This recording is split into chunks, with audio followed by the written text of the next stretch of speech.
የአየር አጋንንትና ሌሎችም ርኩሳን መናፍስት በውስጣችን ከገቡ ግራ እስኪገባን ድረስ በውስጣችን ሆነው እግዚአብሔርን እመቤታችንንና ቅዱሳንን ይሳደባሉ።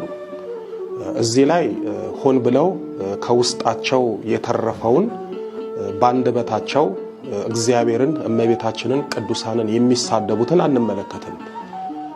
እኛ የምንነጋገረው በድፍረት ሳይሆን ያለ ፍላጎት ክፉ መንፈስ ከውስጣቸው እግዚአብሔርን እመቤታችንንና ቅዱሳንን እየተሳደበባቸው ስለሚጨነቁ ሰዎች ነው። ያለ ፍላጎት ሳይሆን በፍላጎትና በድፍረት የሚሳደቡትን ቅዱስ ዳዊት በመዝሙር 31 ቁጥር 18 ላይ በድፍረት በትዕቢት በመናቅም በጻድቅ ላይ የሚናገሩ የሽንገላ ከንፈሮች ዲዳ ይሁኑ ስለሚል እግዚአብሔርን እመቤታችንን ቅዱሳንን የሚሳደቡ አንደበቶች በፍርድ ቀን ዲዳ ሆነው በሽንገላ ከንፈሮቻቸው በስድብ አንደበታቸው ዘላለማዊ ፍርድን ይቀበላሉ።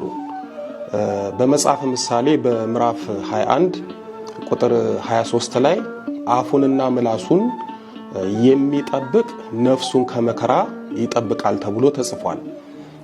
ስለዚህ አፉንና ምላሱን ከስድብ የማይጠብቅ ሰው በሰማይ በነፍሱ ብዙ መከራ ይጠብቀዋል። ጌታችን በማርቆስ ወንጌል በምዕራፍ 3 ቁጥር 29 ላይ በመንፈስ ቅዱስ ላይ የሚሳደብ ሁሉ የዘላለም ኃጢአት ዕዳ ይሆንበታል እንጂ ለዘላለም አይሰረይለትም በማለት ተናግሯል።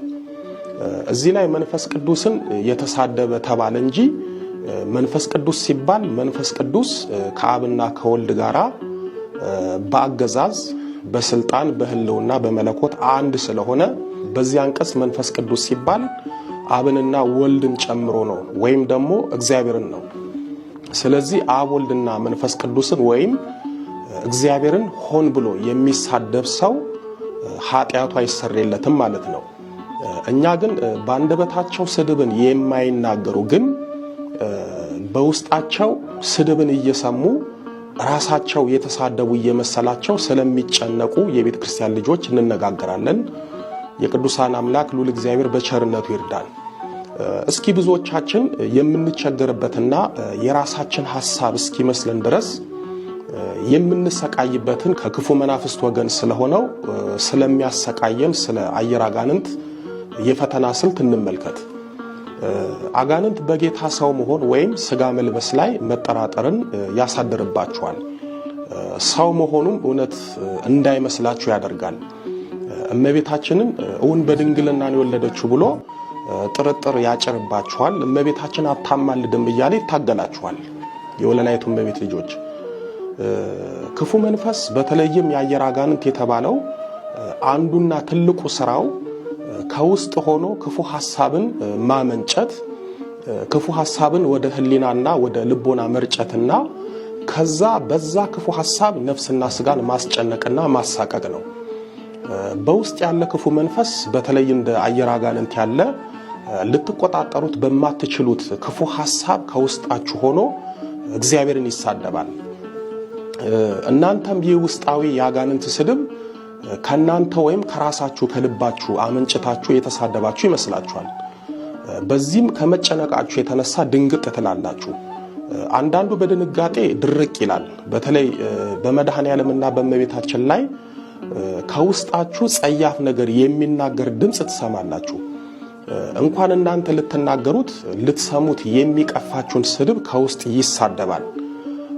እግዚአብሔርን እመቤታችንን ቅዱሳንን አፍ ባያወጣም ከውስጥ ሆኖ ሲሳደብ ትሰማላችሁ። ጌታችን ላይ የማይሆን ነገር በማሳሰብና የሚያስደነግጣችሁን ነገር ከውስጥ ሲናገርና ሲያስብ ትሰማላችሁ። ይህ ሁሉ ሲሆን አትደናገጡ። ቅዱስ ዮሐንስ በራእይ ዮሐንስ በምዕራፍ 13 ቁጥር 5 ላይ ታላቅንም ነገርና ስድብን የሚናገርበት አፍ ተሰጠው በማለት አጋንንት በእግዚአብሔር በእመቤታችንና በቅዱሳኖቹ ላይ የስድብ አፍ እንደሚከፍትና ስድብን እንደሚናገር ተጽፏል። ከውስጥ የምትሰሙት ስድብ የእናንተ ስላልሆነ አትጨነቁ፣ አትሳቀቁ። ነፍሳችሁ ከእግዚአብሔር አንድነት የምትለይ አይደለችምና አትጎዳም። የወለላይቱ እመቤት ልጆች ሰይጣን ከውስጥ ሲሳደብ ነፍስ ትሰማለች፣ ያኔ ትጨነቃለች፣ ትደነግጣለች። ነፍስ ፈጣሪዋን ስለምታውቅ ፈጣሪን በፍጹም አትሳደብም። ስድብ ቀድሞም ከነፍስ የተገኘ አይደለም። ስድብ የተገኘው ከሰይጣን ነው። ነፍስ ደግሞ ለዚህ አይነት ግብር ወይም ደግሞ ለስድብ አልተፈጠረችም። ግን ስድቡን ከውስጥ ሆኖ የሚናገረው የአየር አጋንንትና ሌሎች ክፉ መናፍስት ናቸው።